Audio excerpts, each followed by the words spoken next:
দীর্ঘ প্রতীক্ষার পর অবশেষে দক্ষিণবঙ্গেও বর্ষা পূর্ব দুর্যোগের জোরালো প্রভাব দেখা দিতে শুরু করেছে। বুধবার বিকেলে কলকাতা সহ দক্ষিণবঙ্গের একাধিক জেলায় আকাশ কালো করে বৃষ্টি নামে। আলিপুর আবহাওয়া দপ্তর জানাচ্ছে, বঙ্গোপসাগর থেকে আসা বিপুল পরিমাণে জলীয় বাষ্প এবং সেই সঙ্গে উত্তর পশ্চিম বিহারের ওপর তৈরি হওয়া একটি ঘূর্ণাবর্তের জেরেই বাংলায় বজ্রবিদ্যুৎ সহ বৃষ্টির অনুকূল পরিবেশ তৈরি হয়েছে।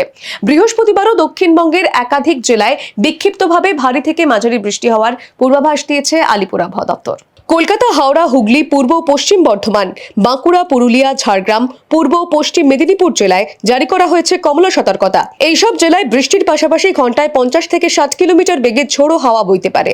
বিশেষ করে বাঁকুড়া এবং পূর্ব মেদিনীপুর জেলায় ভারী বর্ষণের সম্ভাবনা বেশি। অন্যদিকে উত্তরবঙ্গেও বর্ষার প্রভাব ক্রমশ জোরদার হচ্ছে। জলপাইগুড়ি এবং আলিপুরদুয়ার জেলায় ভারী থেকে অতি ভারী বৃষ্টির আশঙ্কায় কমলা সতর্কতা জারি করা হয়েছে। পাশাপাশি দার্জিলিং, কালিম্পং, কোচবিহার, উত্তর দিনাজপুর এবং দক্ষিণ দিনাজপুর জেলায় ভারী বৃষ্টির সম্ভাবনায় হলুদ সতর্কতা জারি করা হয়েছে।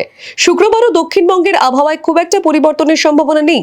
পূর্ব এবং পশ্চিম মেদিনীপুর, ঝাড়গ্রাম, বাঁকুড়া, পুরুলিয়া, পূর্ব ও পশ্চিম বর্ধমান, বীরভূম এবং মুর্শিদাবাদ জেলায় বজ্রবিদ্যুৎ সহ বিক্ষিপ্ত বৃষ্টি এবং ঘন্টায় প্রায় 50 কিলোমিটার বেগে ঝোড়ো হাওয়ার পূর্বাভাস রয়েছে।